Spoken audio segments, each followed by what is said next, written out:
another edition of the Red Pill Diaries. I'm your host, Rashid, and we'd like to thank each and every one of you for joining us, those who are joining us now and those who will try to join us later.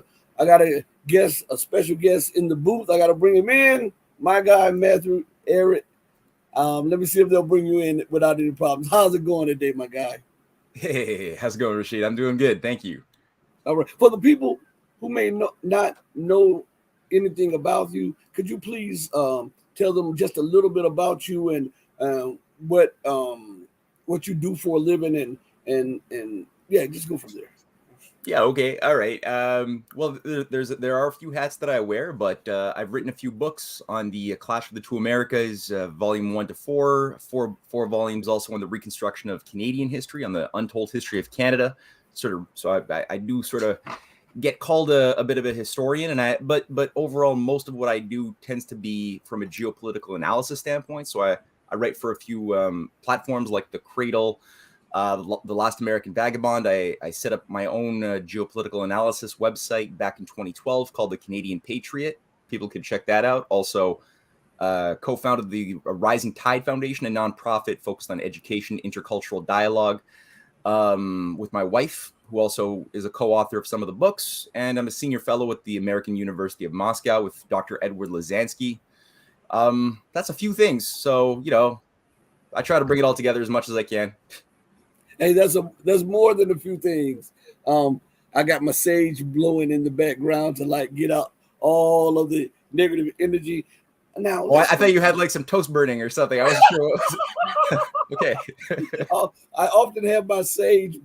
So the wind, because I have the window open, because I have to check out on the chickens. I have chickens out here, right? And so I have to check out the chickens, make sure no predators out there. I have the window in this office area up, and I have the sage blowing at the same time and the fan blowing. So I just want to go into what do you make of this situation now in Ukraine, and does it look like the West is beginning to drop Zelensky and their narrative? Because for the first time in the news, they're talking about Ukraine can't win. For the first time in the news, in the mainstream news, They're talking about it's Zelensky's fault. Zelensky is blaming the West. The West is blaming Zelensky. So where are we at in this stage of this war brought upon Russia by the Western world? Yeah, I think you're making a very good point in that it appears that a little bit of reality is cracking through the skulls of some of the geopolitical ivory tower grand strategists who had a very different idea of reality in their fictitious imaginary world that they thought they were living in. And now that they've put certain things into motion, they're finding that reality is not what they wanted to believe it was or demanded that it was. We already saw some signs of dissent, cracks within the machine already at the end of last year, when I think it was the Washington Post, I want to say, even circulated a piece of intelligence casting the blame away from, this is right after the Seymour Hersh report that went viral. I forget which month it was. Was it November, December of 2022? I forget. Anyway, and this Seymour Hersh report was obviously disastrous for the U.S. propaganda machine, because it did make the point, using a lot of hardcore evidence and insider information, that the U.S. military was, or at least a very powerful grouping within the Pentagon, within the U.S. military establishment, was actually coordinating behind the scenes to destroy Nord Stream 2. And they basically, something within the U.S. establishment tried to circulate the idea that, okay, maybe it wasn't the Russians, but it was probably Zelensky and the Ukrainians. And you're like, well, right there, that's a bit weird, because up until now, you've been trying to celebrate this thing as if it's better than Lincoln. Zelensky, like the new Lincoln times 10. So there was obviously some dissent about the narrative not working, and how do you take back control of the narrative. But like you said, it's amplified over the past few weeks, with what appears to be an effort to try to change course. Now, the difficulty here, well, Ukraine is a disaster. I think conservative estimates have it at least 350,000 Ukrainians have died. It might be upwards of 400,000. Easily, far outnumbering. It's like one Russian death has occurred with every 10 Ukrainian deaths or more.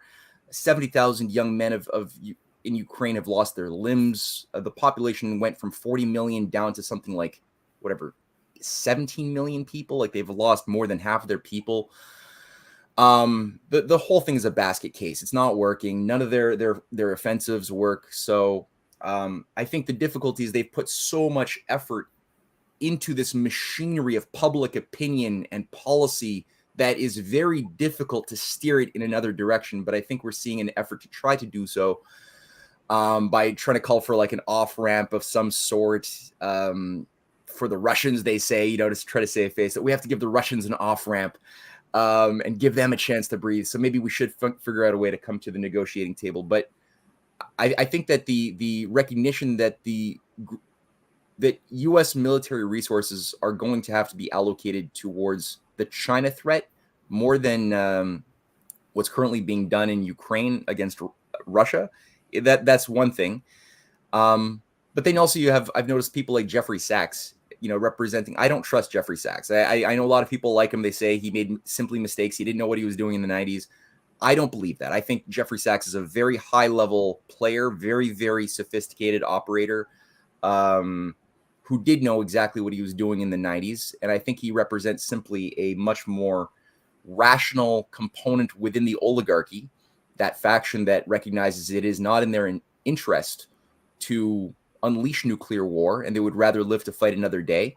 And so he's been deployed, I believe, through an assignment to be the rational, respectful voice that can recognize the problems of Chinese and Russian leaders and try to bring some trust back into the fold, so that that oligarchy which he is devoted to will be able to perhaps get close to and then subvert the multipolar alliance in the future. But that's a whole other conversation there. So anyway, yeah, I think you're right though. But how this is the conundrum here. They appear to want to offer an off-ramp to Russia, but according to their demands, dictates, and according to their policies, when they are losing at every turn, how can you offer an off-ramp to the victor when you're getting smashed on the battlefield, you're getting smashed in the political arena, and you're getting smashed economically? Everything that you tried to do to them, it boomerang back. Russia has become the largest economy in Europe, according to all statistics now. So the sanctions have proven to not only not work, but have been detrimental and deadly even to the nations that implemented those sanctions. So how can you offer an off-ramp to a victorious nation and demand that they cede so many things in order to receive an off-ramp from a loser? Rashid, I wish I had a full answer to that very clear, simple question you have, because it is a wonderful, simple question.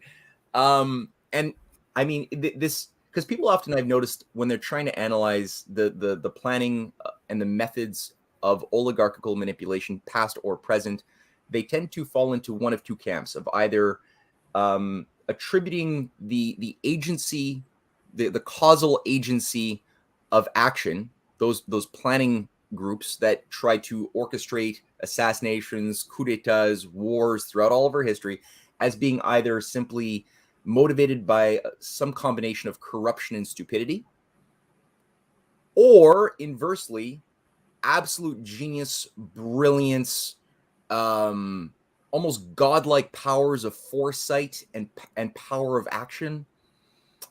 And I don't think either one is really correct, but I don't think either one is false either. I think that it's not exclusive one or the other. I think there's an element of brilliance in this force of evil that is represented by these leading families and some of their auxiliaries within the British Royal Society, Cambridge Chatham House, some of these inner core think tanks. There is a level of sophistication and brilliance that has to be almost respected in a disgusting way. But at the same time, there's a level of stupid that's also infused into the mix, based on arrogance and a tendency to self-perceive as if they themselves were the gods they wish to project outwards to their victims. They want us to think of them as the gods of Egypt, who are immortal and thus slave don't bother trying to rise up because you're dealing with immortal gods. Like you can't just know your place. That's how they would like that type of imagery to be projected. But then they kind of start believing it sometimes. And I think they start believing in their own immutability. So that causes them to historically fuck up. And I don't know if I'm allowed to use that language. Oh, yes. Sorry. Okay. Yes. But I'll generally try to tone it down for family-friendly purposes. But I do find that looking at history, there are these situations that I see as paralleling what's going on today, where when it comes down to crunch time, they're very good at planning and the art. They have there's a certain awareness of how to manipulate the zeitgeist, mass mental behavior, herd behavior. There's things that you learn when you're brought into some of the higher up, like if you're a Cambridge apostle, like Bertrand Russell or John Maynard Keynes or any of these figures. You don't learn what a community college student in LA learns. You're going to be learning a different anthropology, a different history, a different set of appreciations for real factors of the mind that you have to be aware of if you are going to be a manager of the empire in continuity over, as when you go out of the university and into life. To be trusted, you have to know these things, but you have to also have compromised something human within yourself along the way, which is, I think, what many Rhodes Scholars, unfortunately, go through before they're processed in Oxford and then resent back to become, Strobe Talbot or Bill Clinton or any of the freaks, managing Biden, like Jake Sullivan, Rhodes Scholar, or Susan Rice, or any of these creeps. So something has to be broken for them to have access to that broader spectrum of knowledge. Now, when it comes down to crunch time of action, what looked good in the planning stages on the whiteboard, all of a sudden they tend to screw up a lot. And I saw that you could see that with the rise of the Hitler machine. Hitler would not have been a factor in anything had it not been. He was a fringe grouping in the 1920s in Germany. Nobody in Germany really took this guy seriously, or the Nazi fringe group that he represented. So how did he become what he became? Well, it was without the patronage and support of the Rockefeller Foundation, of the J.P. Morgan Trust, of the DuPonts, of the Montague Norman Bank of England machine, of the Rockefeller Standard Oil Petroleum Corporate, which was like providing oil, all the oil needs to the Nazi machine before and during and after Operation Barbarossa, right? If it weren't for that, there would not have been a Nazi problem, So why did they stop? Why is it at a certain point, all of these operatives and agencies who put so much effort into the cultivation of their fascist enforcer, Mussolini had a very similar story. The Japanese fascists were very much shaped by British foreign policy gurus and British militarists who were assisting them in building up their giant war machine from the end of the Sino-Japanese War of 1894. The Japanese were already being cultivated to be a fascist war machine, and they'd been profiled, based on their sort of samurai feudal legacy that was amplified by those advisors from London who were sent down to cultivate this thing, to use it when it became expedient. So why did they have to abort that? Well, they aborted that because it looked good on paper. Everything was supposed to work. And then Hitler all of a sudden started listening to his generals and realizing, well, hey, I've got this giant war machine, this giant arsenal that's been curated for me and built up with the support of British foreign policy that helped me take control of Czechoslovakia, that increasingly helped me to take control easily of Poland. That was with British back-channel diplomacy and advisors the whole time, making sure that was successful. Alex Craner did a wonderful deep dive into that story. But then all of a sudden he's like, well, Hitler said, or came to the conclusion that I can be the senior partner. I don't have to be the junior partner of a new world order. I could be the senior, and Britain can abide by my desires. They could be my junior partner. And yeah, they'll get jurisdictional controls of India and different parts of the world, but I can be the top dog. And some British grand strategists were okay with that. Lloyd George and Neville Chamberlain and the factions they represent were okay. They were like, okay, let's just, roll with the punches. We put all this effort into it. Let's just do it. And then others like Leo Amory and Churchill they weren't good, but they were a little bit more able to recognize that this was not in their own self-interest, and that they would be stripped of a lot of the power that they thought that they deserved. And there was a giant faction fight, a hectic, fearful faction fight over what would be the foreign policy of Britain. The Churchill groupings ended up winning out, but they created a mess, a total mess, that forced them to go in and have to abort their project to live to fight another day. And then try to create new narratives. That only kind of addresses what you said, because what you said is something similar but different, because they're actually at a place right now where I think some of what they're saying about wanting to create an off-ramp for Russia is based on the need to create stories to account for why things happened for the future. Like the oligarchy thinks about the future more than your average Joe who's like that we meet and live with day to day. Like, for example, as soon as January 6th happened, you immediately on January 9th, you had a team of historians deployed to Washington from Chatham House, London. That's the mothership of the mothership. What Hillary Clinton calls the CFR as the mothership. The CFR is the American branch of the mothership Chatham House, the Royal Institute for International Affairs. That's the Cecil Rhodes Milner Roundtable group that set this thing up in 1919 and had their American branch always. They had a Canadian and Australian and New Zealand and South African branch too to coordinate grand strategy. They sent a team of historians to America with the explicit purpose of setting the record straight over how what happened on January 6th was worse than the Civil War.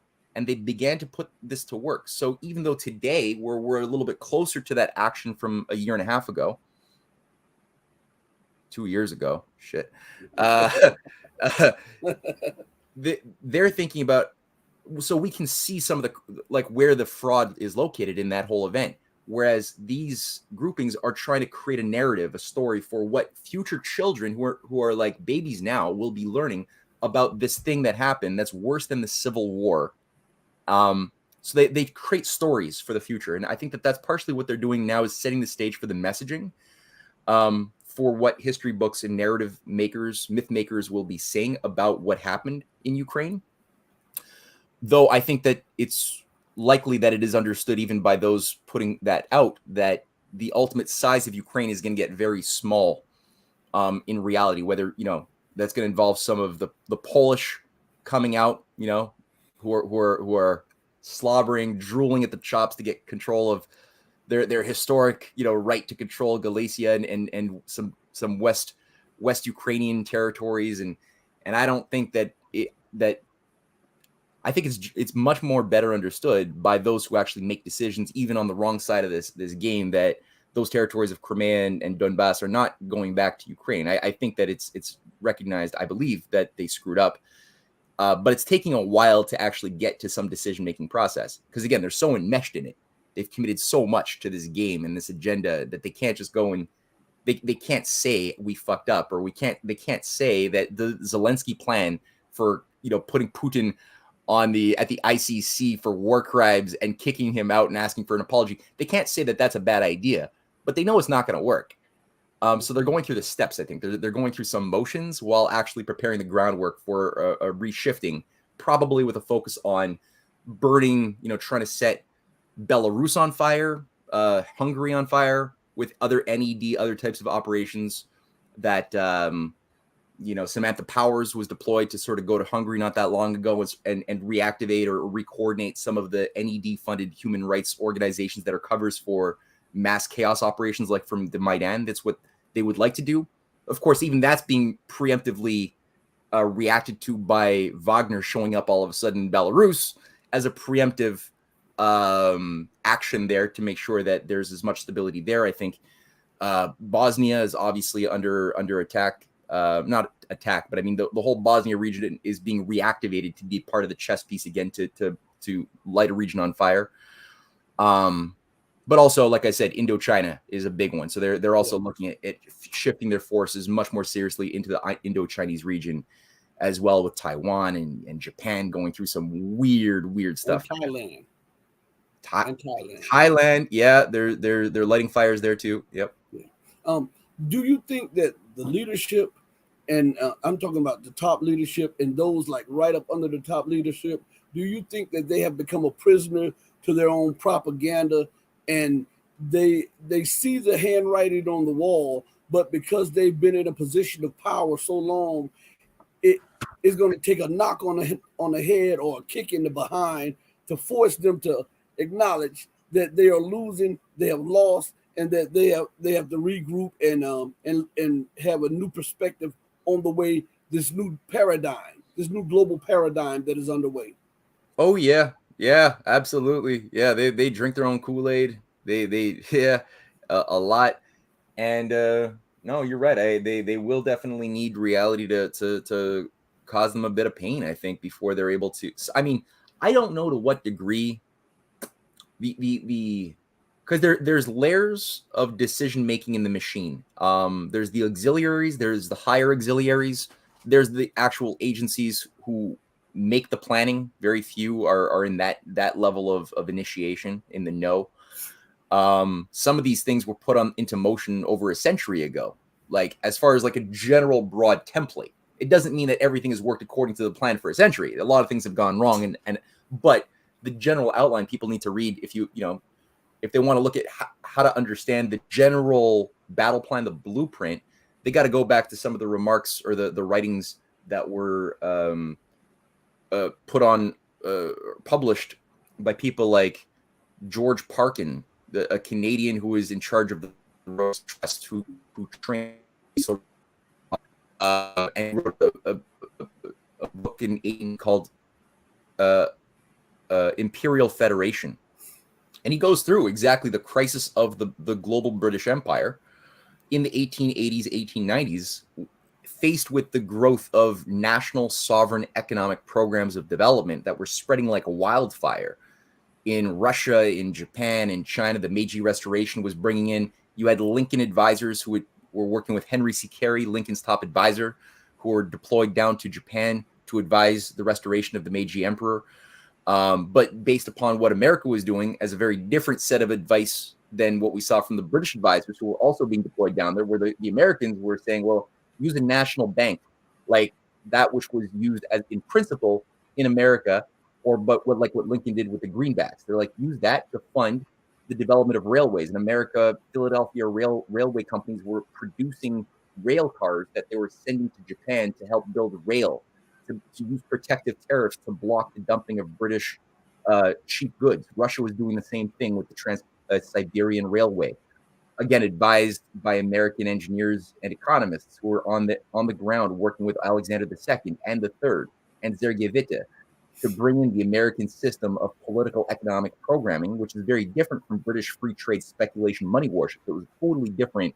They call both capitalism today, and that's part of the big fraud of why we're so confused by our own past, is because it's been over the word capitalism has become so simplistically comprehensive that everything which was done before the age of communism of the 20th century is all grouped in the same basket, different species of British capitalism. Lincoln, Hamilton, Roosevelt, it's all it's all just British economics. No, it's not true.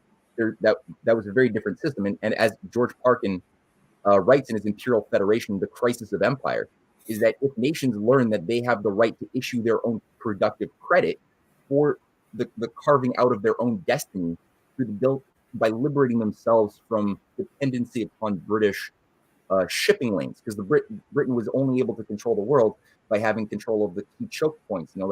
By controlling 8 or 9 choke points of maritime traffic, like in Malacca or the Suez Canal region, or where you go into the Red Sea or in the Cape of Good Hope, you're able to control the world. You don't have to control everything; you just control those choke points. But that means that nobody is allowed to develop their inland powers. They can't. And if you do have rail anywhere, like what Britain did to Africa, it has to be done in such a manner that only the private corporations like the British East India Company or the Belgians or the French companies control the railways. You make sure that it doesn't benefit the people, but it only goes from the mine to the ports, that you could extract the loot and send it back to the homeland. And you make sure that none of the rail gauges are compatible, so that at no point would the Africans ever have a power of building up some integrated system of solidarity.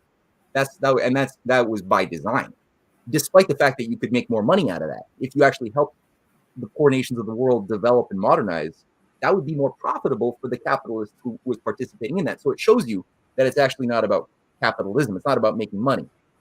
There's something more insidious bubbling under the agenda in the surface, right? So George Parkin put forth a whole thing on how to create a new global world empire to save the British Empire under a new form. It needs to be repackaged.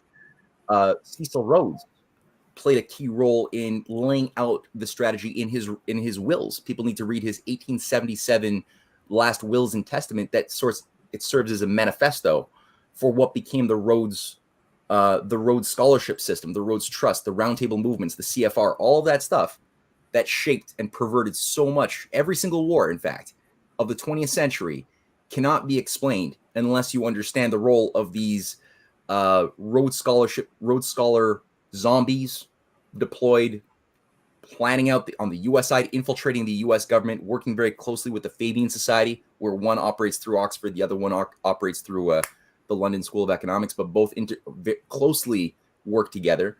So there is a fabric around this. H.G. Wells, look at his Open Conspiracy from what is it, like 1930? Or Bertrand Russell, read his 1930 A Scientific Outlook. They just say what they're going to do. It's all in there. Or H.G. Wells, both of them, Russell and Wells, were both Fabians. They say what they're going to do and why they're going to do it, but they expect people to not put words and actions together. But they create a general blueprint of what do they all want? They want one world government. They want to reduce the world population. They want to create new religious systems that are more controllable by a new secular priest class. They recognize, especially people like Aldous Huxley really pioneers this, and the work on MK Ultra advances this even further. Aleister Crowley plays a big role in this, in his work on mescaline, on how do you use drugs, narcotics, by investigating how this was done in the ancient times during the rites of initiation of the mystery religions of the cults of Eleusis of Delphi. So they study deep history, and they know how these inductions work and how ancient forms of, they study how ancient forms of mushrooms or like today's psilocybines were used in different cultures or in ancient rites of initiation, or the plant blight, or the wheat blight that used to grow off of wheat when it would get sick. That is a hallucinogenic. That's the root of the modern LSD 25, shaped by Albert Hofmann and working for MK Ultra and Sidney Gottlieb and these. So they're all studying ancient techniques of systems of control, trying to figure out how do they repackage that for the modern day. People like, again, H.G. Wells, all of these creatures I just mentioned, they talk about the need to create new synthetic religions to unite and manage the reduced human population in a new system where we are obedient, where we're vicious, we lose the love of our children, we lose the love of our grandparents, we become very atomized. They want that. And they want to figure out a religion that can masquerade around a virtue of selfishness, that gives people the sense that that's actually my virtue, is actually what makes me petty and selfish. They've thought about that. Does it work? Well, kind of yes and kind of no, because at different times they don't account for in their system a Martin Luther King Jr. They don't account for a John F. Kennedy, a Lumumba. It doesn't exist in their system. Human beings are supposed to be these programmable robots, right? That are like a mix of like vicious animal mixed with robot. You could kind of like train, program with behaviorist techniques. But then occasionally you have virtuous people who break profile and who do things that no robot or animal would do, that inspires other people, that completely breaks the program. And then they have to, then the oligarchy has to either suffer from their own screw up, where they underestimated something in the players they wanted to use for their benefit, end up blowing up in their face, or human beings who are not supposed to be human end up emerging, like John F. Kennedy from a mafia supporting family, or a family that's deeply enmeshed with the mafia. Joe Kennedy doesn't seem to be a good guy. He was, American ambassador to Britain, loved the British aristocratic way of life, but his kids, well, at least Robert and John, turned out to be really solid people who broke with the family profile and ended up working with like-minded people in the Pan-African movement in South America that they were able to see eye to eye with and recognize a common enemy and figure out a way to beat that thing. And they did some amazing things that the oligarchy's been working for like 60 years since they murdered JFK to try to put some of the stuff back in the bottle. It's taken them a long time to undo the mess JFK made for them, this long later. So, there's again a bit of mix of corruption and stupidity, but also a little bit of mix of genius. All together, it coexists within imperial modus operandi that I can identify so far, and I think we're seeing a big demonstration of that, because partially the oligarchy has been living in a world, like you said, of arrogance. They've been enjoying the prestige of unchallenged dominance for many decades now. And those who were the more sharp thinkers, the Henry Kissingers, who are a little bit more rigorous and disciplined in their thoughts, or, obviously even smarter than him is Bertrand Russell, H.G. Wells earlier on. But those who were actually rigorous thinkers are either over 100 years old or long dead. And the current batch that I could see of heirs to this legacy are much more mediocre in their quality of thinking, much more presumptuous, much more lazy, as well, and in some ways much more touched by the very cultural sphere of mediocrity that was generated to make the plebes stupid and malleable. There's a whole artificial culture that was created by the CIA, by MI6, to make us all more pliable.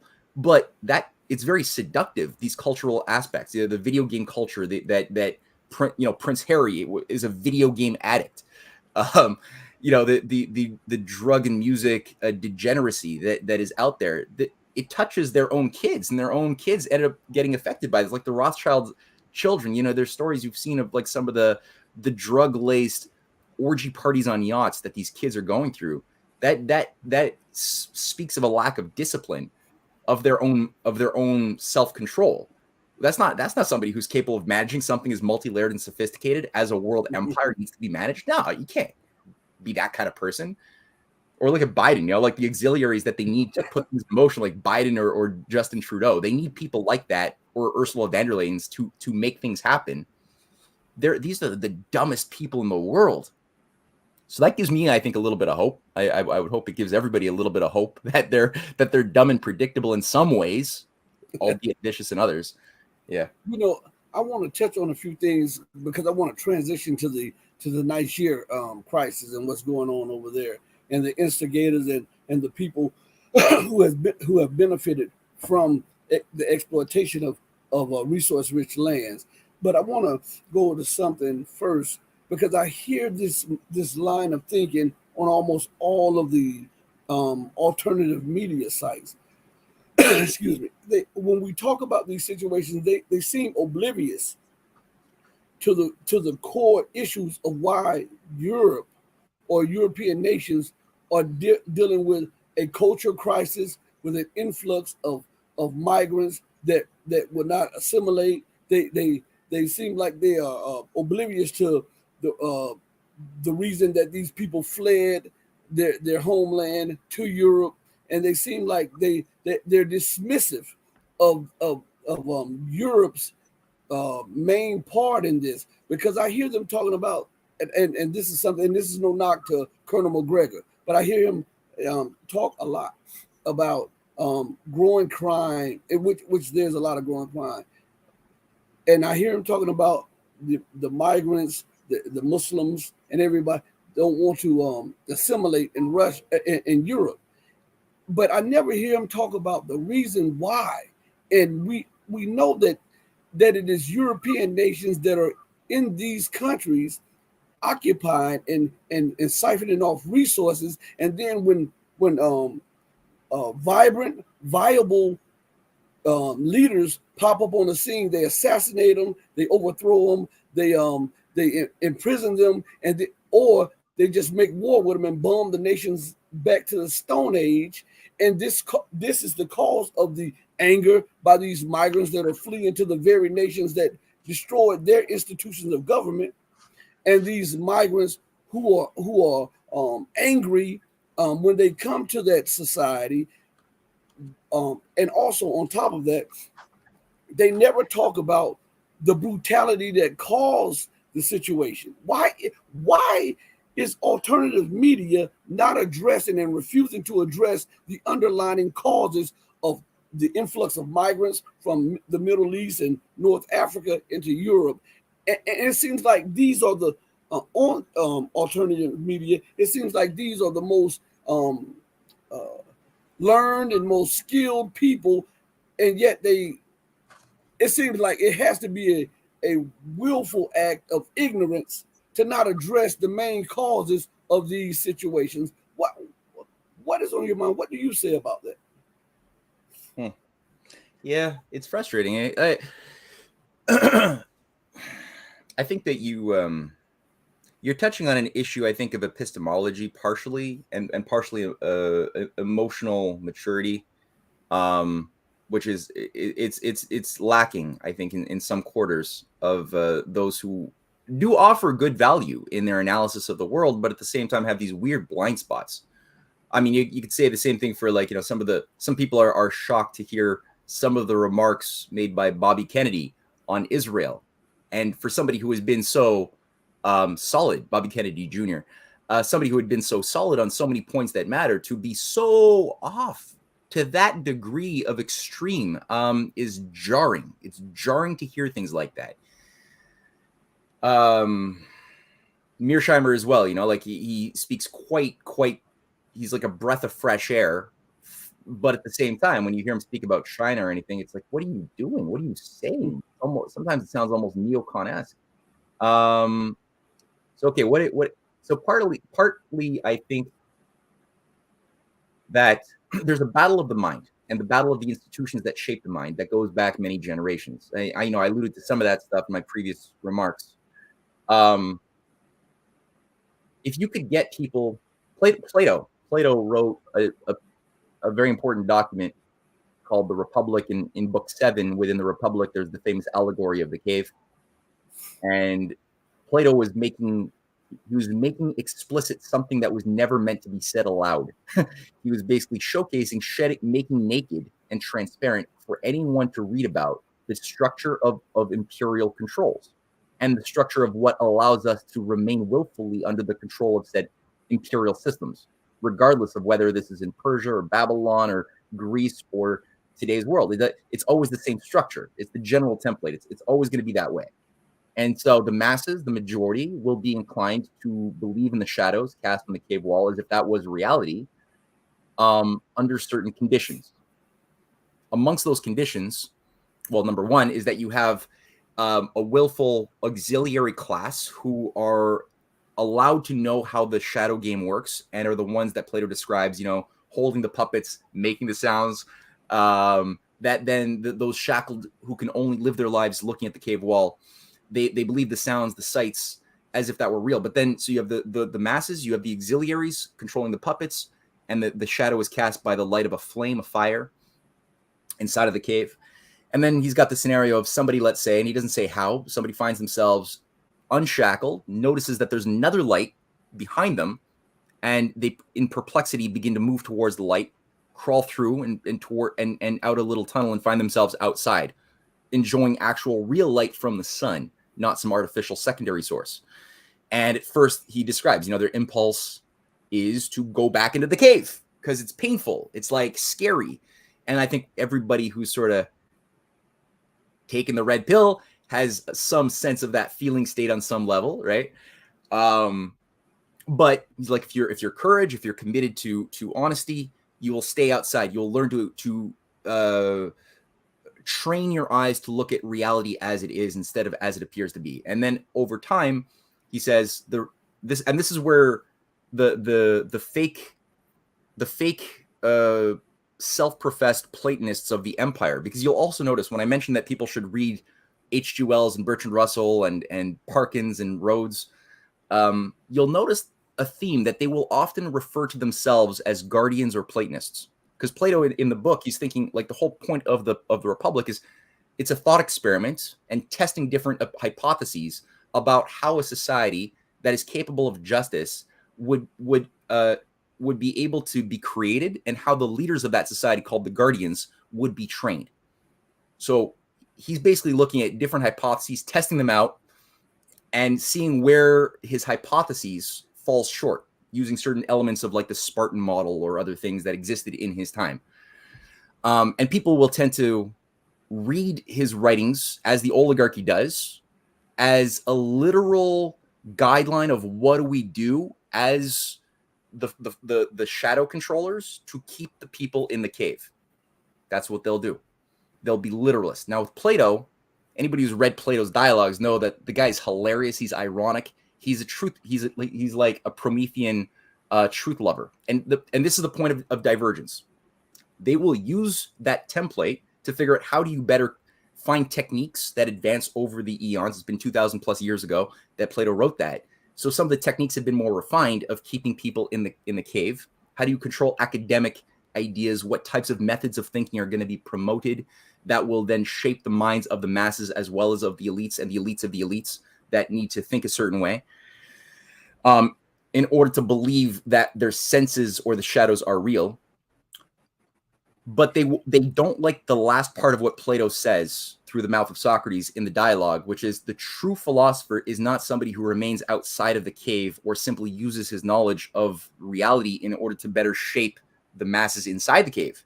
He says the true philosopher, that is the lover of Sophia, the lover of truth, not just the sophist, but the real philosopher is somebody who goes back into the cave at risk of their own death in order to help others be pulled out of the cave and also discover truth.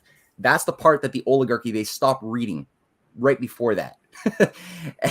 But that's everything. If you make a discovery, then with that comes with a power with that knowledge, and with that knowledge comes responsibility, not to overquote Peter Parker or Uncle Ben from Spider-Man, but it's true. We're now we have a moral weight that our conscience compels us to use that knowledge in such a manner that we then can be conduits and instruments now of that truth we have discovered and help others thus resist tyranny. And I think people like Petrus Lumumba and others, you're like, how the hell, knowing that you're facing this satanic beast of evil, how would this person have the strength of character to be hilarious? He's funny, he's courageous, he's brilliant.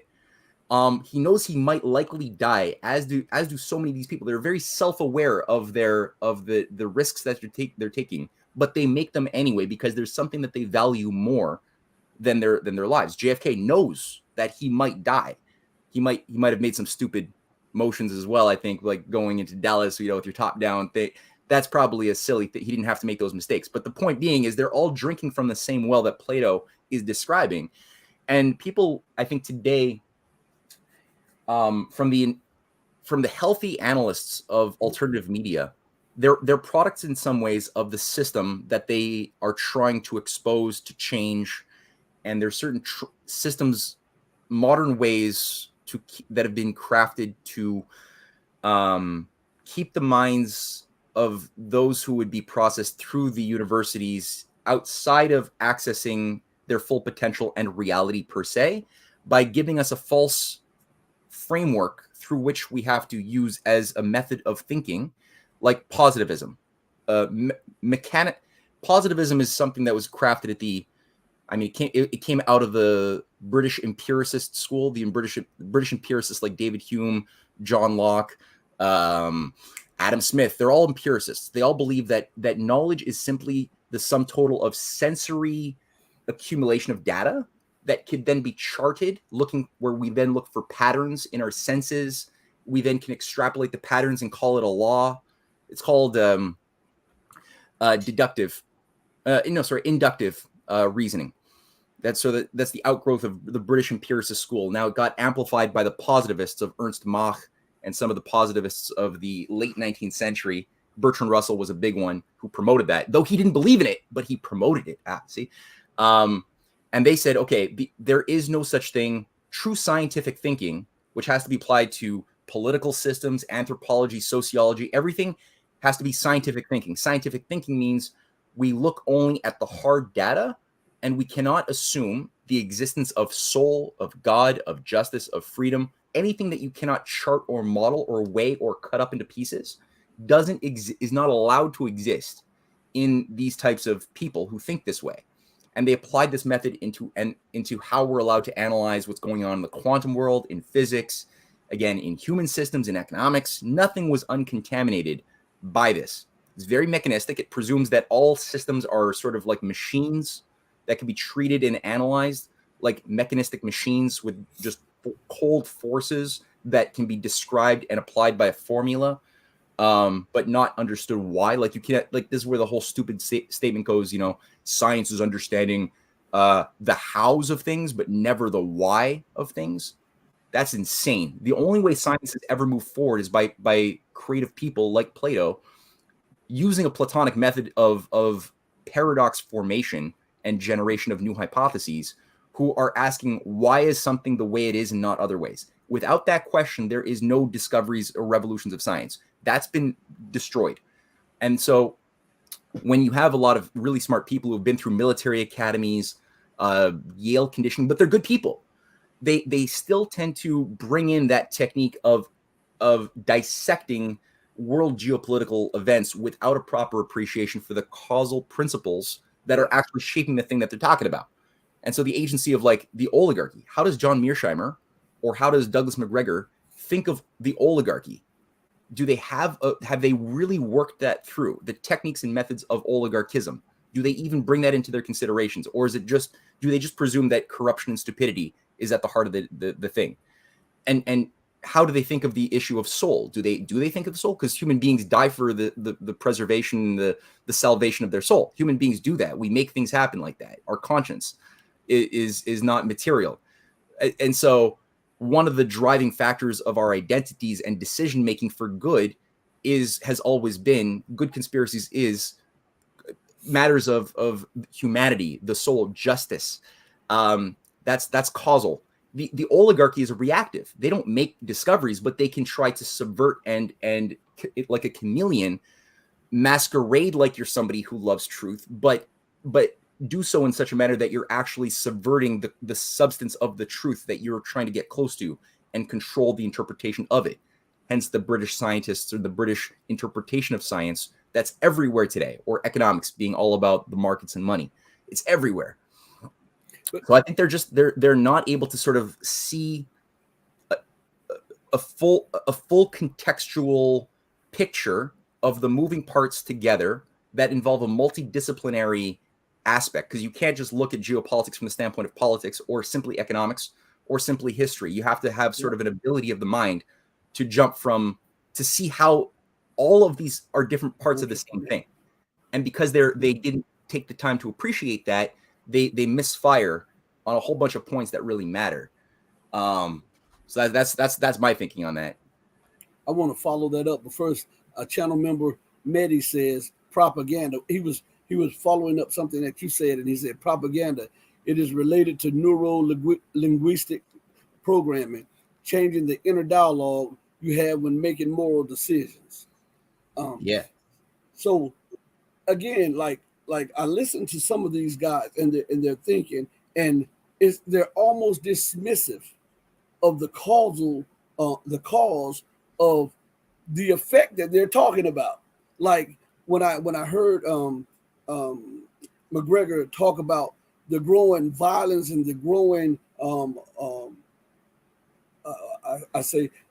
savagery of America, it was disconnected from the causes of that.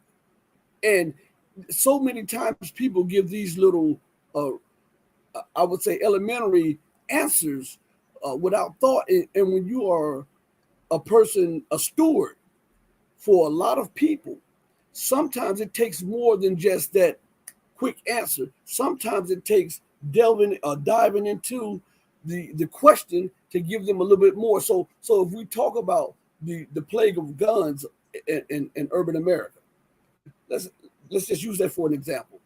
I often ask the audience, well, if there's a plague of violence and guns in urban America, where did the guns come from? Because there's not one Black-owned gun maker in America.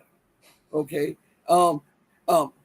if you can watch Bin Laden in a cave from a satellite, You can't watch the borders for drugs coming over. I mean, think about no one addresses these issues, because I think if they address these issues, it's twofold. If you address the issue, you can get an answer, but you may not get the answer that you were looking for. But how can you correct a wrong with wrong answers? You've got to be able to analyze the situation for what it is, and sometimes put your things that you hold dear to you to the side for further advancement mentally.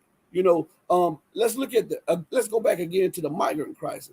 Well, first let's stay here at the violence and the drugs, and then they ignored that Richard Nixon had admitted that he would use the influx of drugs and violence in the Black community and play it on the news every night. This is what his top advisor admitted to, and they would use that to dehumanize and then vilify urban America to justify putting them in jail, because they had two enemies: Black America, they said, and I forget the other.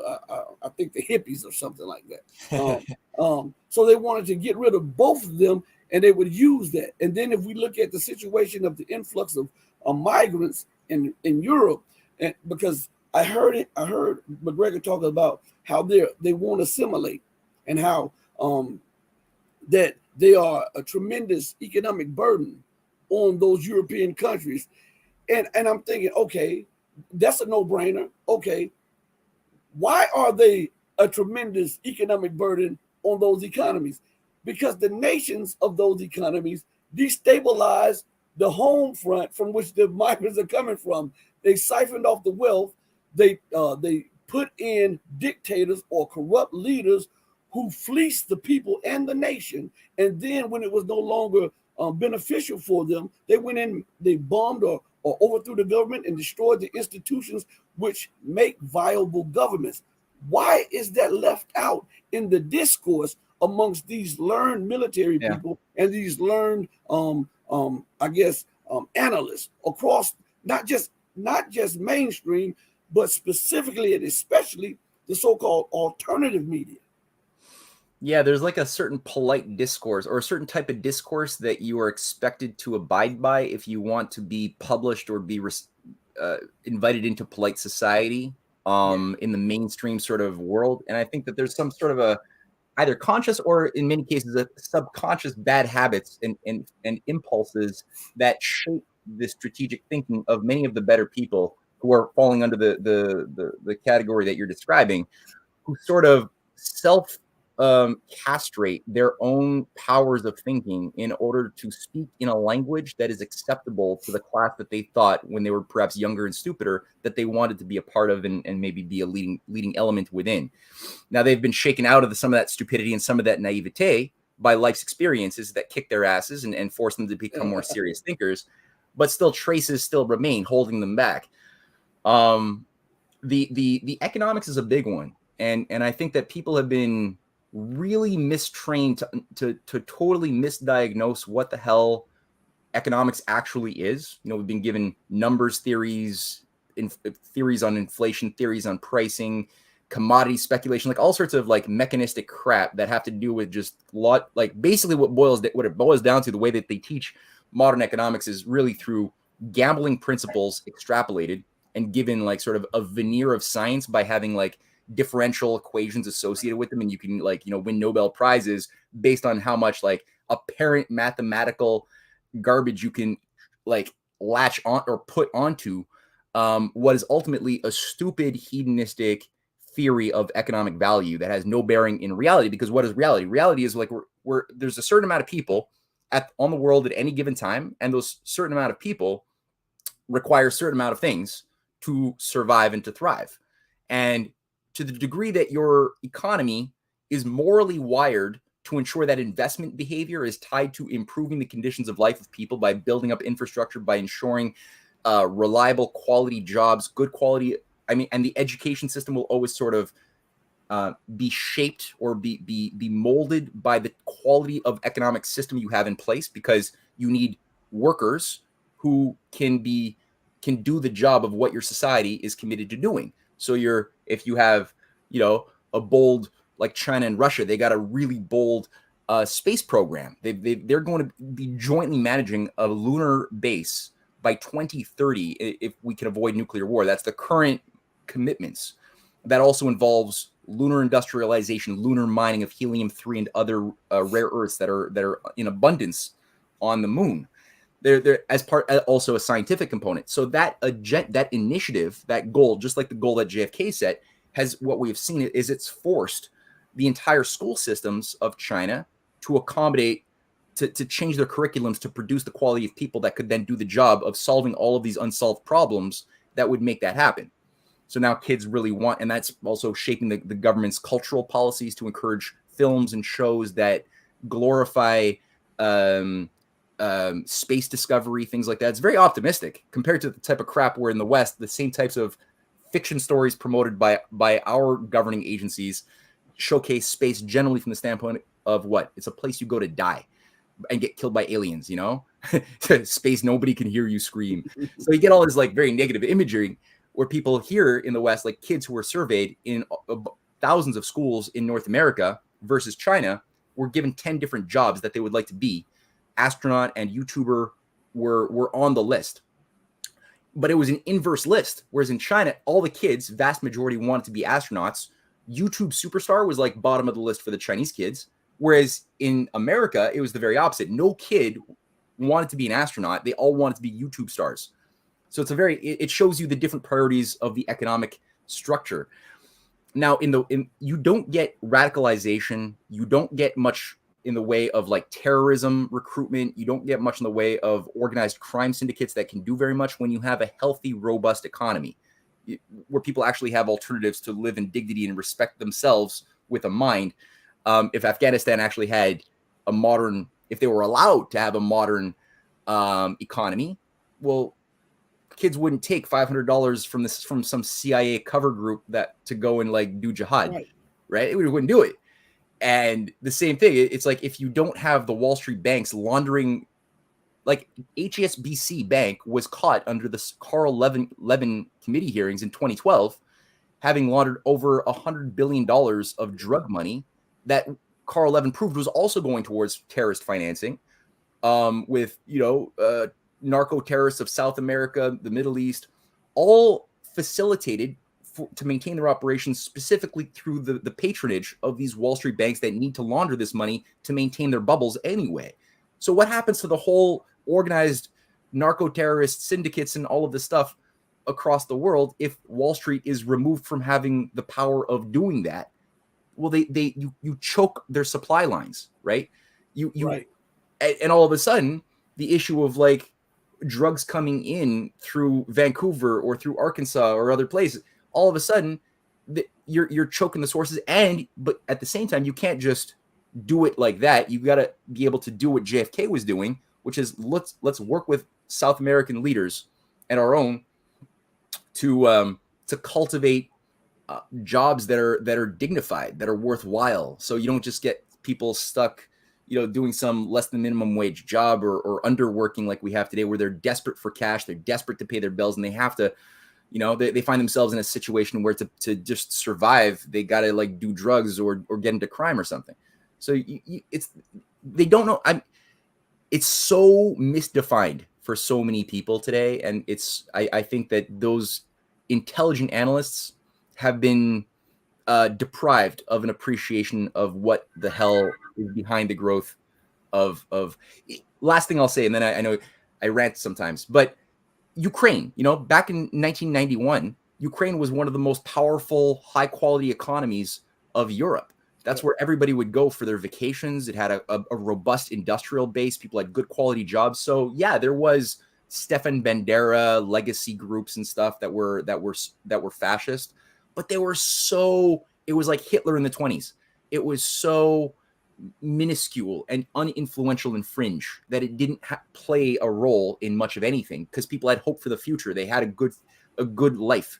And then after 30 years of self-induced, or the IMF and the Western financiers created a controlled demolition of the Ukrainian economy. creating a situation that by 2014 was a disaster, and Yanukovych tried to push back against that, but that went the way it did. And the lack of hope, it sunk down to being the bottom country on GDP per capita, the highest corruption by design. It wasn't an accident.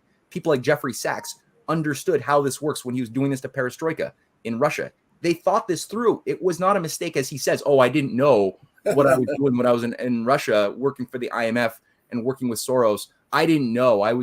You knew exactly what you were doing, and you were not alone. And so with that comes a climate of radicalization. People are more inclined to jump into some weird, neo-Nazi legacy group and become, a drug-laced fanatic, on methamphetamines as a walking killer. That'll happen when, that kid could have been a nuclear engineer in another world, but that's not the world we gave them. Now they're fascist killers with Stefan Bandera tattoos.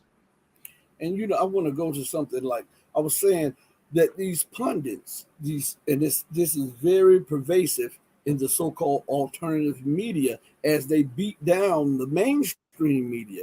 They do a lot of things that is not acceptable also. And I don't know if it's conscious or ignorance. I don't know if they're doing it willingly or through ignorance. But they talk about criminality, and they talk about urban America, that is poor black, brown, red, yellow, and red and white people.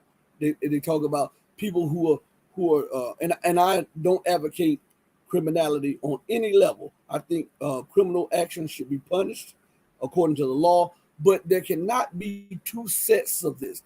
How can, on one hand, we be so against a guy stealing a pair of shoes or some food to eat, right? And then we see the criminality of leaders of government investing in like Nancy Pelosi, insider trading, and she's rewarded with the speakership. Or we see Joe Biden, criminality in Ukraine, and he's the president, went from vice president to president. We see criminality on levels unheard of. And these people don't go to jail. They don't get demonized in the media.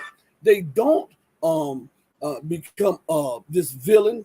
It is the poor people who are barely making it that become the villains and the criminals and the convicts, while the people who steal tens of millions, tens of billions, and hundreds of billions of dollars play musical chairs through these think tanks and government organizations. And how is that just? And why are these pundits allowing it? Or if they address it, they only address it if they have a dog in a race. If they're pro-Trump, they'll address it against Biden. If they're pro-Biden, they'll address it against Trump. But I mean, why is it why should it be so concerning to the masses? I'm saying that they have you thinking of this trivial stuff, why people are stealing hundreds of billions of dollars. Like the guy, what is his name? I forget his name. The guy in the crypto, the curly hair guy. Bankman Fried. The guy was doing all kind of criminal deeds. They locked him up. They put him away out of the camera after the stuff blew over. And now the guy's out of jail and said he's not facing any charges. Billions and billions of dollars. Yeah. I mean, how is that not criminal? And I'm saying this because, and I'm not harping on Colonel McGregor, but I heard a show that he did the other day. And I'm saying, how is that not criminality? How is that not something that should be on the front burner, and a person going into a store stealing because of necessity? It's criminality. But these people who are wealthy, rich, and powerful are stealing because they have the power to do it, because it's in their grasp, and that's not criminality. I mean, make that make sense. Man, no, you're asking tough, important questions that should be asked. And I just found out that Justin Trudeau, when he was made, and I don't say elected, but when he was made Prime Minister of Canada, his net worth was $10 million. And today, his net worth is upwards of $320 million.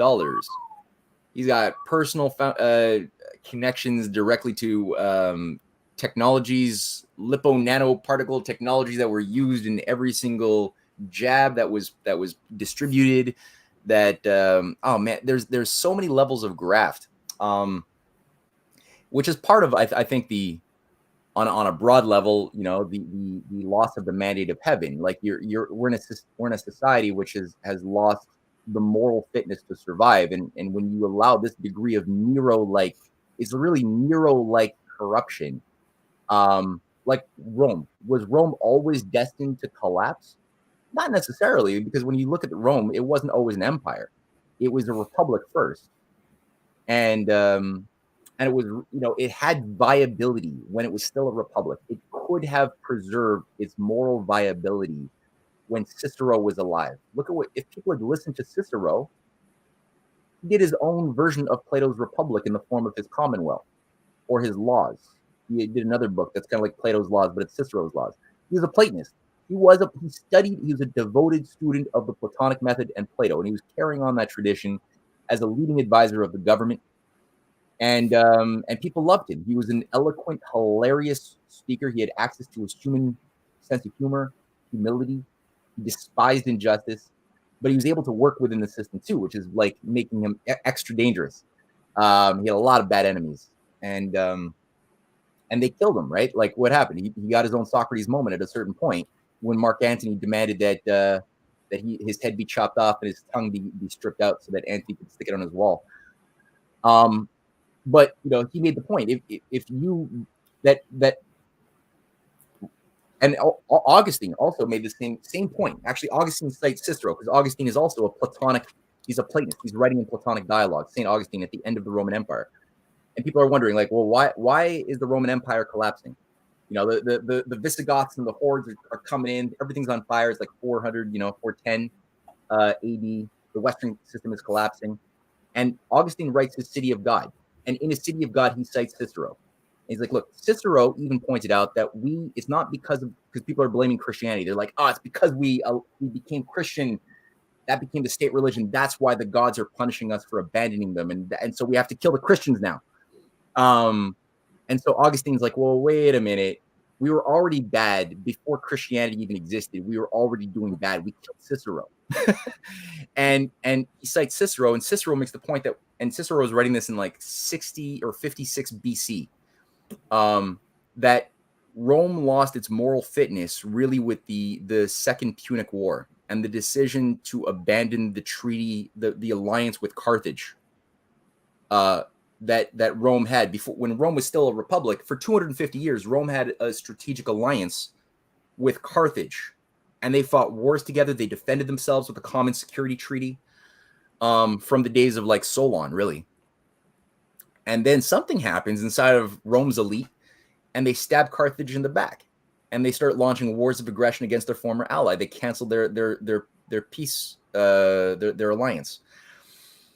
This is kind of like what the United States did. If you think about our friendship with Russia and China, who we fought side by side with to put down the Nazi machine, that was a U.S. Russia-China brotherhood, and we stabbed them in the back. We went empire.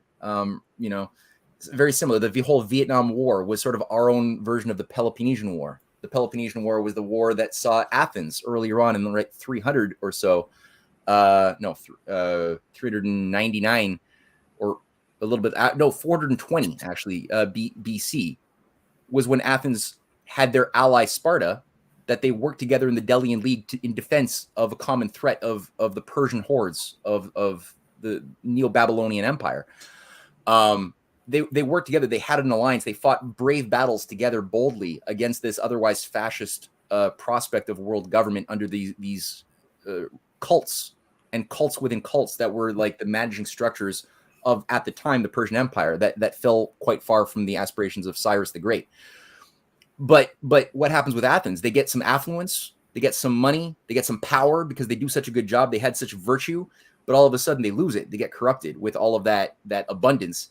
And the new age of the sophists comes out, and they start stabbing their allies in the back. They start declaring war on all of their allies. Sparta, the smaller Delian League countries, all have to start paying paying tribute to Athens. They start declaring unilateral wars of aggression against their allies, and they lose the moral fitness to survive. Socrates and Plato try to resist that collapse of morality, but it doesn't last long, and ultimately they get what came to them. You fall out of the mandate of heaven. You stop obeying the natural law, which is a moral law as well as a physical, and you will pay the consequences. You will collapse. And the same thing with Cicero. He's like, look, unless we can restore back what we lost when we said Carthage delenda est, and we killed all of the men after they surrendered, all of the men and women, or men and children were killed. The women and children were put into slavery of Carthage, and we didn't accept their surrender even. Unless we can restore back the previous morality that we lost, Cicero was making the point that we're going to become an empire and we're going to die. Like the universe will strike us down at some point because of that choice. And it was a choice. And they killed him, just like they killed Socrates. The Democratic Party of Athens killed Socrates. Keep that in mind. It was a democratic vote that was done in the jury. And so Rome became an empire, and Rome started just crushing morality, crushing the poorest of the people around the outskirts that had to stay poorer and poorer and poorer and fight each other to feed the capital that became decadent with just festivals, right? 230 days of the year of Rome's capitals were festival days of circuses and wine and bread. And so people became too stupid to think about upon what flimsy foundations was the pleasure that they were enjoying. What was it based? It was based on evil, keeping the people on the outskirts enslaved, poor, fighting each other. And so the empire became increasingly unviable. And when it collapsed, it made so many enemies who had so much resentment towards them, who could have been their allies. The Visigoths, the Ostrogoths, all of these other groups, they could have been the allies of Rome if they treated them like honest, natural human beings, but they didn't. So they built up all this animosity. And then all of a sudden you started getting these onslaughts of waves of attacks, right? And you've got drunk, decadent auxiliaries managing the Senate, managing the Praetorian Guard, managing things who are supposed to now be the defenders of Rome. But these are people who themselves are doing like the debauched orgies and shit, and like, like going to the vomitorium so that they keep drinking. Like that's their culture. So they're not equipped to defend their government. And so, Augustine is also saying, like, look, if we go to Christian principles, we can restore our mandate of heaven and become, we can avoid what's coming onto us now.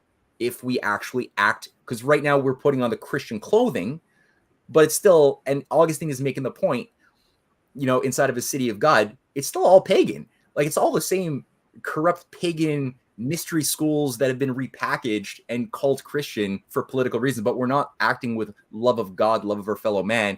We're not acting like Christ. So we're not really Christian. And he's fighting all these different pseudo-Christian sects around him. And Rome doesn't listen to Augustine, and Rome ends up decaying and collapsing from within. So I think we're at that place right now of just like such extreme decadence and corruption that if we have a small window of opportunity to, God willing, rediscover what made us good, what made us possible in the first place. And if we don't, we're going to get what's coming at us, and hopefully the next generation of Americans who several generations that have to be, we might go into a dark age. And forget the things we used to know completely. The fact that Russia and China are not decadent or corrupt, there is corruption and decadence within, but that's not what's defining Russia and China today, or many of the countries that have suffered so much under globalization. There's like a real awakening of real statecraft and maturity. Like there are adults in the room. That gives me hope, because now you have potentially the torch of civilization being picked up willfully by real mature human beings who don't want to self-sacrifice. And that gives me some hope that maybe they, that example, because that example is there, it gives us a reference point to look at, well, what does sanity look like? If that wasn't there, I'd be a lot more depressed. We'd probably not be having this conversation if everything was equally corrupt. We wouldn't be having this conversation. What am I saying? We'd be in our slave colony eating bugs, waiting for our suicide pill. I'm going to highlight Mehdi again, and I'm going to address something he said up in here. He's a channel member, so I'm making sure that I highlight him. Mehdi said, let's see. Okay. It's one before that. He says, like the Biden administration has. We have broken every treaty and promise we have signed with other countries. How can a leader of any country trust the U.S. to not screw them over? Our country has no honors. Now, everything that you said is right, but it wasn't just Biden. It was all of his predecessors, including Donald Trump, who took the United States out of a age-old nuclear treaty, also an international treaty. So it was his predecessors. And to be honest with you, ask the Indians how trustworthy the United States treaties are. Ask the American Indians how many of those treaties have America lived up to, and you'll get this number right here. So now transitioning to and good questioning, good comments, Mitty. Transitioning to Niger. So on August 5th, or a little bit before August 5th, Niger, the new leadership asked for all Western troops to be removed. All Western troops to be removed. That's Italy, that's France, that's the United States, that's Canada. There's a lot of these other nations that most people don't know have bases in the Sahel and that region over there. Now, this is on the 5th, right after this was asked by the government, the military, and the people of Niger. Paris refused to withdraw its troops from Niger. Now, why is it okay? They are demanding that Russia redeploy its troops from Ukraine back to Russian territory because it's an affront to Ukrainian territorial integrity and sovereignty. Yet France, the United States, Italy, and all of these NATO nations are refusing to remove their troops and exit their bases in Niger.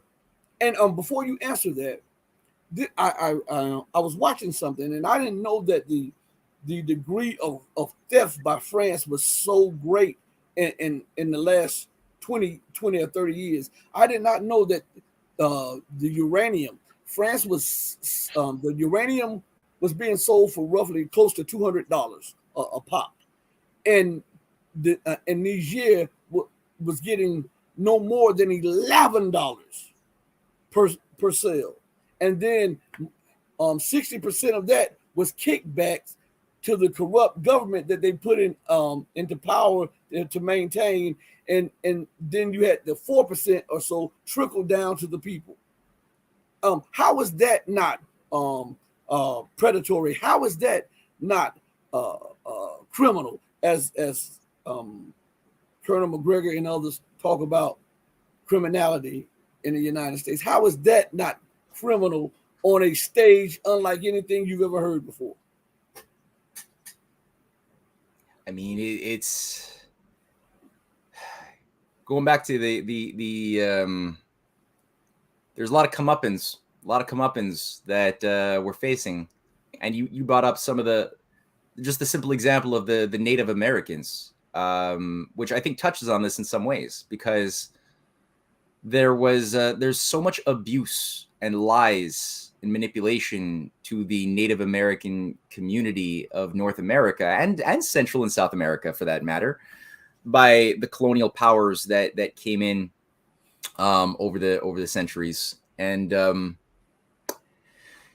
part of there was a fight. You know, like when you read Benjamin Franklin's writings and you look at his works on the need to respect the different native tribes, to not stab them in the back the way the British had done so much, but to treat them differently, to treat them like actual respectful human beings, and to give them and share with them the best of what the West has been able to develop, while at the same time not smothering them or forcing onto them what we demand that they be, but to respect that's the challenge for everybody. Every major civilization, when encountering weaker civilizational groupings, is the challenge of do you have the moral integrity and creative vitality to treat them as they deserve to be treated, while at the same time offering them the good that we can offer them, right? So like running water, innovations in agriculture. Look at what China's doing for I think the Uyghurs, or like actually, here's a great example. The way that China deals with minority groups in China, whether the Tibetan or Uyghurs, ignore what the CIA has been telling us they're doing, but actually let's just look at what they're doing and their approach. Have we seen the language groups that were of Xinjiang disappeared? Do we see those languages disappeared? Or the Buddhist traditions of Tibet, or the language groups of Tibet, have they been crushed? No. We see that they are being taught, even in the modern school systems of West and South China. The traditional garbs, the dances, there's community centers that are bustling, thriving, as well as high-speed rail. And you get a better internet connection in Tibet than you get in Montreal, Canada, unfortunately. So their technique and technology is one thing. The spirit of the people is another thing. And they have to you have to respect the spirit of the people and their distinct identities, while at the same time, if there's something that, is a new technique that we've discovered that we can help you with, we'll help you develop water desalination. It's a technique. You deserve to know it, right? Like, or nuclear power. Like, the atom is the atom. We're all made up of atoms. What, you're going to say that's only like a Western tradition, atomic power? That's why Africans, not part of their culture matrix, that they shouldn't access nuclear power, because that's what the West does. It's like they're all made of atoms. If they had the knowledge of how the atom works, they would discover that when you split off heavy fissile atoms, some of that what was material in the atomic mass disappears and becomes energy, that if you can harness that and put it to work, you can make abundant electricity. You can desalinate mass water. Do you not think that people in Africa would not like to have air conditioning and refrigeration and clean water? Is that not something that they would like to have and make better? Of course, everybody would like that. They don't, and then we're told, but that would be infringing on their way of doing things, their way of life, because they like walking 12 kilometers every day to a dirty well to carry it back to their kids. And they like that. They would prefer that. And I've actually heard these racist anthropologists acting like virtue signalers, saying shit like that. Like if you took a vote of the people living in Central African Republic who only knew that way of life, if you asked them to vote, do you want nuclear energy, or water produced by desalination or something, they would say no. They would prefer to do things their way. That's true, because they just don't know that this other thing exists. They've never seen a light bulb. Like, of course they would vote to walk 12 miles a day to a dirty well, of course, because they don't know anything else. But if you could actually show them that there's another way, they would absolutely vote for that. They would want to learn how to make that happen. So we've been all fed this very imperialism, I think, in today's neo-colonial form, that's a little bit more difficult to see than the old days of African slave trades in North America. It was easier because you're like, there's the slave. It's the person being whipped, by the head slave, controlled by master in the house. That's the slave. You bought them. You got the deed. Today, it's people who have been suffering from a positivist educational thinking, who only believe that truth is from what their senses show them, and they're like, well, I don't see too much official slavery. Or look at Africa, like these kids in the cobalt mines. Yeah, it's too bad, but they don't have the same type of enlightened workers protection, but they're still getting paid 20 cents a day. So because they're getting paid, now all of a sudden they're not a slave. It's like, but why are they kids working in the mine, and why are we only paying them 20 cents a day? And why are we? So all of these questions are just like put in the garbage, because you're like, but we're paying them, so it's not slavery. And now you can go back to sleep and just enjoy your dollar store, And people they just stop thinking about how our whole world has been rewired to be dependent upon increasing rates of poverty from actual people in slavery conditions. And there's an act of will. It's not just that we're stupid. There's an act of will to be stupid, because we don't want to see the truth in some ways, because it would force us, I think, there's a subjective element. It would force people to then look within themselves to change themselves and change the world, which might make their lives difficult, make their jobs hard, might make their life hard. So there's a desire to hold on to the official big stories that are all, nice. and make us feel all good inside. But the reality is what it is. And like you said, I think the way to look at China versus the China example towards Africa is a really good case study to compare to, in contrast to what the French, the Belgian, especially the Anglo-American cartels have done to Africa, because, China, they're now $200 billion of trade per year now is between China and Africa. That's a huge leap from what it was 25 years ago, which is like $3 billion. That's $200 billion. The U.S. is down to less than $70 billion. The global Chinese Belt and Road Initiative investments, 39% of the global Chinese Belt and Road Initiative investments outside of China are in sub-Saharan Africa, specifically. That's an important factor in, I think, a lot of what's going on. I think the fastest growing regions are Namibia, Eritrea, Tanzania. Niger is a big one. I mean, the amount of uranium and other valuable resources in Niger is huge. The fact that the people of Niger are very much in favor of the coup, and the people in Nigeria, where the government of Nigeria, the puppet dictator there, has literally said we should go in militarily into Niger to reimpose the ousted leader. Was his name Bazoum or something? I got it written down here somewhere. Bazoum.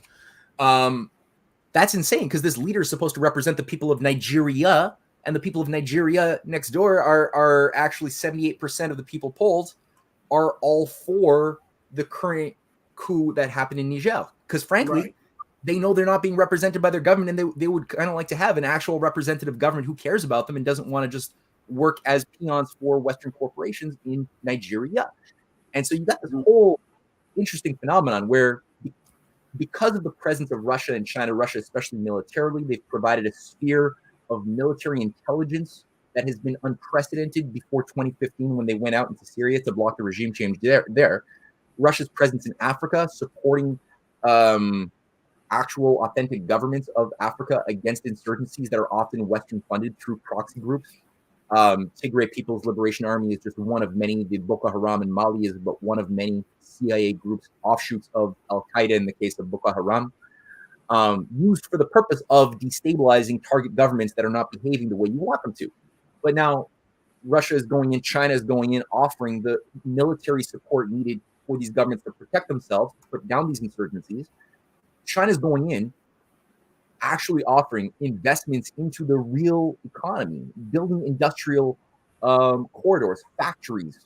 And so, they're benefiting by accessing now vital resources that they need. Of course, they're not angels, but it's good common sense business that we should have been doing in the West, and we would be doing if we hadn't sabotaged the JFK program for his approach to relations with Kwame Nkrumah and Lumumba and many other Pan-African leaders who were all either murdered or overthrown in coup d'etats launched by the same CIA that killed JFK. Because JFK was actually helping to build the Volta River Dam in Ghana, the biggest hydroelectric dam in Africa's history up until the current Renaissance Dam of Ethiopia. That was the biggest. Was JFK was the guy who pioneered and helped build this thing in the first place as a stepping stone to what was supposed to be an industrial renaissance for all of Africa under a Pan-African. And keep in mind, Nasser is active as well in Egypt, leading a pan-Arab revival as well around industrial development, new scientific discoveries, working together, avoiding divide to conquer trappings, creating economic abundance and affluence, working with Russia, with China, hopefully working with the United States. That was the dynamic of the 60s that was overthrown by a lot of murder by the CIA and MI6. So now we're seeing a revival of that in a new Pan-African sort of garb. It's exciting that the Mali and the Burkina Faso governments, who've also been through their own coups, have leaders who I've listened to their speeches now, and I'm impressed. I sense some Thomas Sankara, and especially the young leader of Burkina Faso. Yeah, solid stuff, and they all have signed like a military pact to defend Niger if there's any type of stupid onslaught from the West or their proxies at ECOWAS. So it's a different paradigm, and I think because of Russia and especially China, who have created such a sphere of protection in a sense, there's so much more to work with for many of these African leaders who wanted to do good, but because they had nothing to work with, they were forced. Like you got Museveni of Uganda. He did some terrible things in his day, but I'm seeing like he's recognized. He's like an older statesman who's been there for like 30 years. And he's like now recognizing that, holy shit, finally there's a way to get out of the trap. And the fact that he played the game, I think that's not so great that he played the game the way he did. But the fact that he's now actually making some serious moves to bring Uganda into that Eurasian multipolar space in a very with an anti-imperial understanding, alongside other African leaders who are all emerging saying the same sort of thing, because now they feel safe to speak what they couldn't say before, is very important. So again, yeah, France asked to be part of the South African BRICS summit coming up. Honestly, I think that they should be allowed to attend and be put in a penalty box, but at the same time, for like a few decades. But they should never be allowed to be members of the BRICS if that's what anybody in France wants to think. But France has shown that there's at least a certain grouping within the French establishment who sees that they're being sabotaged by the Anglo-Americans, and they're being flushed. They are being flushed. And that, I think, has a lot to do with some of what the business community, who are all told that they have to die now, like Total, all like the entire industrial base is being told, okay, Green New Deal, everybody's going to eat bugs. We're not going to have oil. We're going to shut down nuclear power. And they like pulled Macron and carried him to China, like not that long ago, and told him, like, be nice, make deals, and break with the NATO policy. And so since then, France has been sort of walking in two worlds in a sense, and that's why Japan ended up not following through on the plan to install a NATO liaison base in Japan, which was supposed to happen this week. It was because France intervened and vetoed it, saying no. And France signed dozens of economic deals with China and settled natural gas purchases with Chinese yuan. But I think that there's that element of messiness in it too. So it's not like France is evil because of this, but they have done evil, and they are suffering from the evil that they have done. But at the same time, there's this other France that's also been there, which actually is a bit more self-aware of their self-interest and knows that they have no role to play in the new world order that's coming on, that are trying to sort of like figure out ways of surviving. You saw the same thing in Saudi Arabia in its own way, right? With the transformation into sanity from the Saudi leadership, which was behaving very badly for so long. And now all of a sudden it started changing its character because they realized they had no fundamental security within the New World Order that they were promised that they were going to be leaders of, or at least have a jurisdiction within. They're like, no, actually, we're a lot more Saddam Hussein-like than we thought.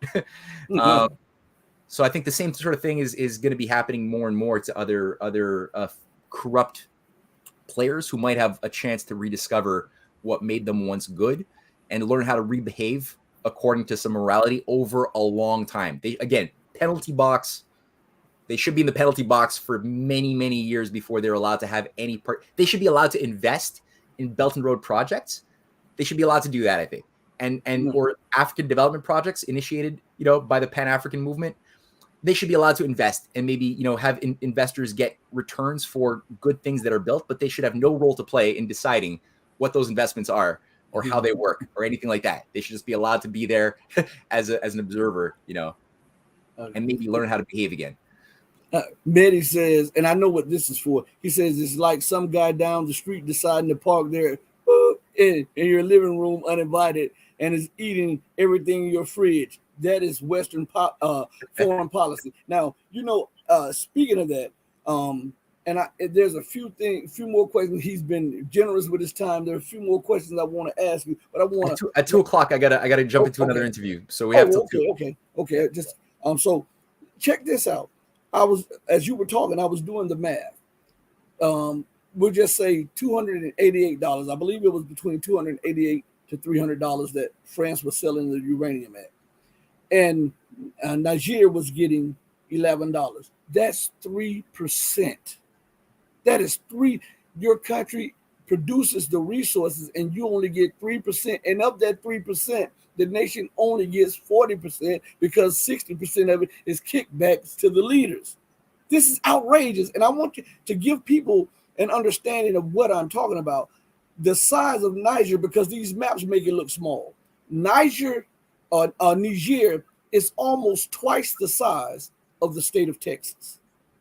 That gives you an idea of just how big that country is. Now, I want you in closing to talk about China, but I want to preface it with this because the United States always talks about confronting China.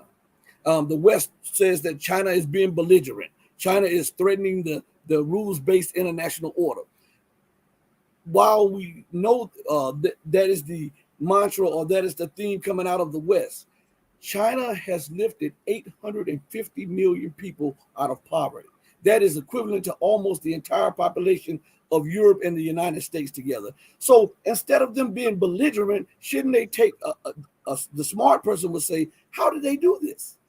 And then try to extract the information from that to lift their own smaller populations out of that same quagmire. What say you, and where do you think this is leading between the United States and China? Well, you're right. Once again, I mean, your observations are astute and solid, and the human response to such an incredible achievement should be, how do they do it? What can we learn from that?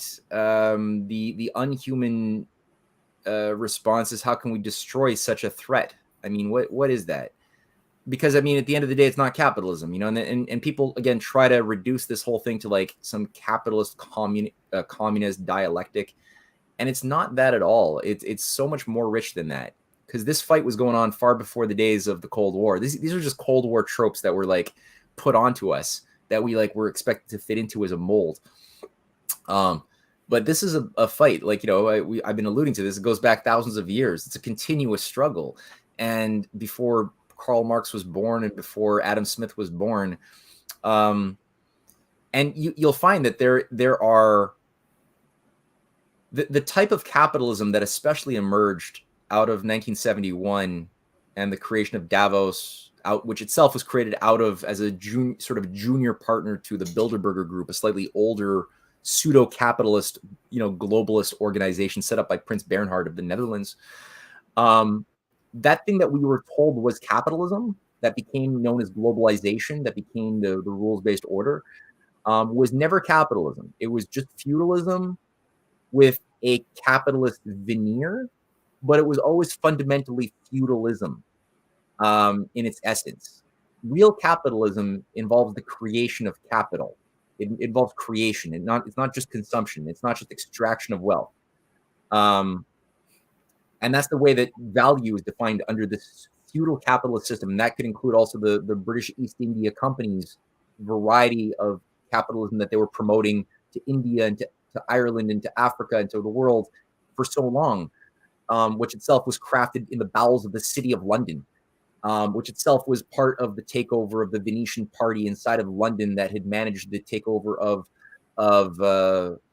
what was formerly a viable British or English land, of the land of Shakespeare, Thomas More, an anti-imperial land of people like Erasmus, who were leaders of this thing, Henry VII, the great king who established one of the first nation-state systems based on an idea of natural law. That was viable, but that had to be purged and overthrown in favor of transforming the character of England into becoming an empire, which is what happened, especially with the 1688 Glorious Revolution that saw a puppet dictator brought in from the Netherlands as part of that was the Glorious Revolution, and from there a re-empowerment of the city of London financiers and leading families who were then able to coalesce and converge around this new beast that then established the Bank of England as the world's second private central bank that then interfaced with a private corporation called the British East India Company. That was it was a corporatist global empire. And so the idea of value within that empire was based on extraction of rents of labor. So like that was valuable. Like how much more profit could an entrepreneur make was based upon how many slaves he put to work or how many workers he forced to work longer hours. But there was no qualitative idea of improving the powers of labor through new discoveries. That wasn't allowed in the British system of value. You could speculate, you could gamble on what you think the commodity prices would be in the future and make money on things like the South Sea bubble, or the earlier Dutch tulip bubble, or there's many bubbles that are tied to gambling principles, not creating anything real but gambling. So that was permitted. You could do war profiteering, that was permitted, but the actual none of those ideas of value have any authenticity to them. They're all destructive. They're all negative value in action. So the actual viable capitalism is based on creating abundance, recognizing that we're going to create better business when we have peace than if we have war, because we're not going to kill our clients. We're not going to kill our customers. We're going to end poverty because we know that by having people who are industrializing and living longer, healthier lives, they will consume more of our products, and we will be able to consume and purchase quality products that they make. Right? It's better common sense. It's not angelic, because people would hear some of what I'm saying and they would be like, and I get this a lot. They're like, that's utopian. That's the world. It can't be run by angels that way. It's like, no, this is common. This is true self-interest. We've been living under such an insane world that's been normalized of bad self-interest that we don't know what reality is anymore. We don't know what a natural reference point to healthy business looks like. And then people say, oh, that involves moral values. Well, if moral values are governing the behavior of economic investments, well, then isn't that socialism? Isn't that socialism if you have social principles animating morally the behavior of money and investment strategies? Isn't that socialism? And doesn't it?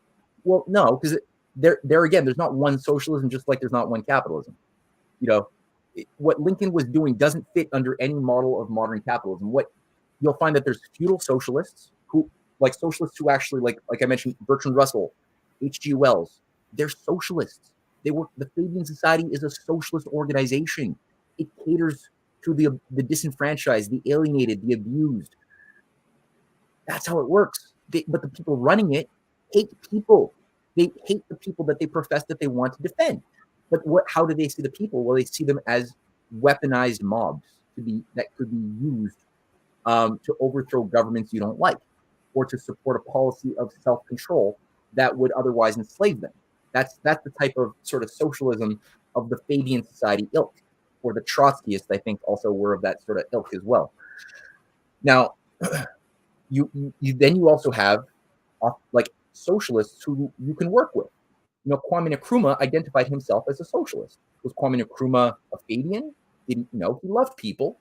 He didn't believe in overpopulation. He believed that it was through cultivating the powers of discovery in our people and pulling people out of poverty that you could attain liberty. He was an anti-imperialist, and he really was. He died for that. He was pro-development, pro-industry. Was he against private ownership? No. But he believed in social values, and he believed in the government playing a role in doing things. Does that make you socialist? No. The whole oligarchy has been trying for centuries to destroy the sovereign nation state, because the sovereign nation state can do things in defense of the people, by the people, and for the people's interests against the oligarchy, who would rather everything be run by a private financier class. And any type of sovereign nation state that the oligarchy would like to permit exist has to simply be taken over and controlled by and used as a tool by said oligarchy, and not for or by or of the people. That's a different. So that's not the same kind of nation state as what we're defending, right? That's why they want ultimately world government with subnations in name only to manage the slaves. That's what they did for Africa. You think that a lot of the countries of Africa are sovereign countries, just like people think Ukraine is a sovereign country. No, they were wired to be organized corruption, obedient to a force outside of their country in order to manage the local slave extraction. So that's what the world order has been under the British Empire, and since the day especially of Franklin Roosevelt's early death and the launching of the bombs that Roosevelt never would have permitted, and the purging of America of its patriots once Roosevelt was dead. All of the allies who understood the Wall Street, London, Fabian Society, Rhodes Scholar parasite growing as a deep state in their midst, they were purged, called red commies, and they lost everything. Some were killed. JFK tried to revive the spirit in a good way a few years later, but that didn't last long. His brother tried to revive it again in 1968. That didn't last long. I do think that Trump actually is a mixed bag, but I don't think that I would categorize him as a evil technocratic board, because he did too many things in my mind that disrupted the overarching depopulation agenda that I know that the oligarchy is committed to. So I'm not against Trump, but I do think he's stupid in ways that are frustrating. But I don't think of him in the same level as, let's say, a George Bush or a Dick Cheney or an Obama or a Biden. I wouldn't categorize him in that from my standpoint. But I think that's why the oligarchy was so fanatically obsessed with ensuring that he was not able to do anything under 4 years of Russiagate, make believe and stuff. Where the other possibility was extracting the U.S. from NATO commitments, working with Russia, as he said he would, and I believe he was going to, working with China on the U.S.-China trade deal to create a sort of healthy basis of win-win cooperation. I think that those were the things that we were moving in, which is why that all had to be stopped in what happened. Which I know that this might be streamed to YouTube, so I don't want to say anything that might get this taken down from YouTube, so I won't. But all that to say, the oligarchy would benefit immensely by allowing development and ending poverty. That's good friggin' business. China is doing good business, but it's also moral. It's not just pragmatic. It's also tied to a sense of natural law, or as the Chinese call it, the mandate of heaven, the Confucian principle that we have to abide by the structure of law embedded in creation itself. Very similar to what Augustine was talking about with natural law within the Christian matrix. Same idea. So there is a positive virtue, as well as something that appeals to the pragmatists out there who want to make money and just get by. It's good on every level to end poverty, end wars, work on. There's other challenges. The universe is always going to throw challenges at us, earthquakes and asteroids and solar flares that can knock out our electricity grid. Like, those are real issues that are always going to be there. We could be putting our powers to solving real issues instead of the ones we make for ourselves by tolerating oligarchs who have to light fires and get us to fight each other. Those are artificial problems. We shouldn't have to deal with those if we're a mature species. We should be able to think about the real problems. Now, in closing, thank you, Matt. I got to get you back on the platform again. So I got to get you back on the platform. I know the time is limited. You only have a few minutes to get in between this and your next interview, so you can drop off the air, and I'll hit you up later. And be blessed, man. Give your wife my love. Be blessed, and stay safe. Yeah, man. You too. All right. Bye, and bye everybody who's watching live. Okay. All right, man. Thank you. Everybody who's watching, thank you all for joining. Now, I want to say a few things in parting. We were supposed to have Scott Ritter on the show. I didn't announce it. The last week or so of July, and we were supposed to have him sometime. I think it was I'm sorry. This thing is bothering me for a second. We were supposed to also have him on I think the 4th or the 5th of August. And what's happening is, now I have to call Scott now. What's happening is that Yahoo and Gmail are sending Scott and my responses to each other to spam. I've been missing Scott's contact, and something just told me to contact him the other day, and I'm like, man, it's like 8 or 9 communiques with Scott. We're also supposed to be having listen. We're supposed to have Scott. We're going to have a few more guests on. We're supposed to have international podcast host, international pundit and geopolitical analyst, Carl Czar. He is also a person that is on. He frequents a lot of channels like RT and all that. We're just trying to get a time frame because he's, I think, in Bali or whatever. So we're trying to get a time frame going for us to have him on. I told you I'm trying to bring you guys the best, and I'm trying to give you all every avenue to get information from. And I want to do it in a way that's comfortable for you and that's informative for you. Now, if I get back in time, we'll do a live stream later on. Listen, if I get back in time, we'll do a live stream later. I have a few things I have to take care of. Life is on the outside of the podcast also.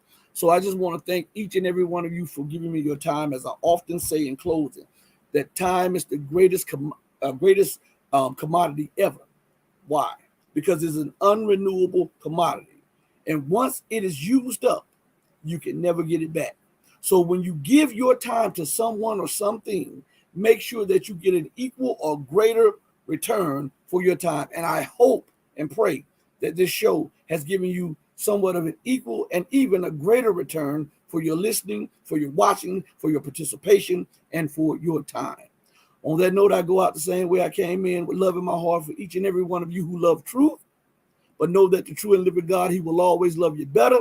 Until we next speak again, stay strong, stay true, but above all things, stay righteous. Hey, mama, your baby boy loves you more than life. And before I go off, everybody, give a shout out to my brother John Legs, my brother Chris Legs, my sister Charlotte Legs, my sister Shalita Legs, my sister Charmaine Legs, my sister LaShandria Legs, and of course, my mother. Of course, and shout out to my pops, rest in peace, John Legs. And I just want everybody in my family to know that I love you. Let us grow together. And for everybody who's listening, before I go off there, know this, that if you know better, do better by people. Because ultimately, you don't have to answer to them. You have to answer to the ultimate judge, and that is God in person. Mama, you know I love you. Everybody, deuces. I'm out.